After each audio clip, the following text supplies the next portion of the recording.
கர்த்தர் அனுமதித்ததும் கர்த்தர் அனுமதிக்காததும். யோபுவோட வாழ்க்கையில் பார்த்தீங்க அப்படின்னா, சாத்தான் யோபுவை தொட கர்த்தர் உத்தரவு கொடுத்தார். ஆனால் அவனுடைய ஜீவனை எடுக்க கர்த்தர் அனுமதிக்கலை. மொர்தெக்காயோட வாழ்க்கையில் பார்த்தீங்கன்னா, தூக்கு மரத்தை செய்ய கர்த்தர் அனுமதித்தார். ஆனால் தூக்கில் போட கர்த்தர் அனுமதிக்கலை. பவுலை பாம்பு கடிக்க கர்த்தர் அனுமதித்தார். ஆனால் விஷம் ஏற கர்த்தர் அனுமதிக்கலை. பேதுரு அலையினால் மூழ்க கர்த்தர் அனுமதித்தார். ஆனால் அப்படியே மடிந்து விட கர்த்தர் அனுமதிக்கலை.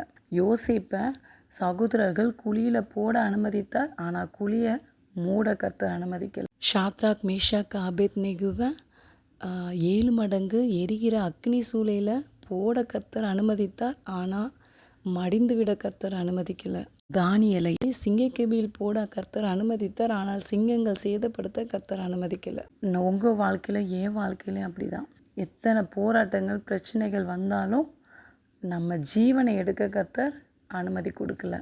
கடலின் அலை அந்த எல்லையை தாண்டி வெளியே வர்றதுக்கு கர்த்தர் அனுமதிக்கலை.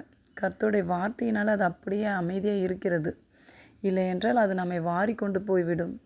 ஸோ கர்த்தர் நமக்கு ஜீவனை கொடுத்திருக்கார். இன்னும் நித்திய ஜீவனை தருவேன் என்று வாக்கு கொடுத்திருக்கிறார். ஸோ ரட்சிக்கப்பட்ட நம்ம ஜீவனை எடுக்காமல் கர்த்தர் நம்மளை உயிரோடு வைத்திருக்கிறதுக்காய் நாம் நன்றி சொல்லுவோம்.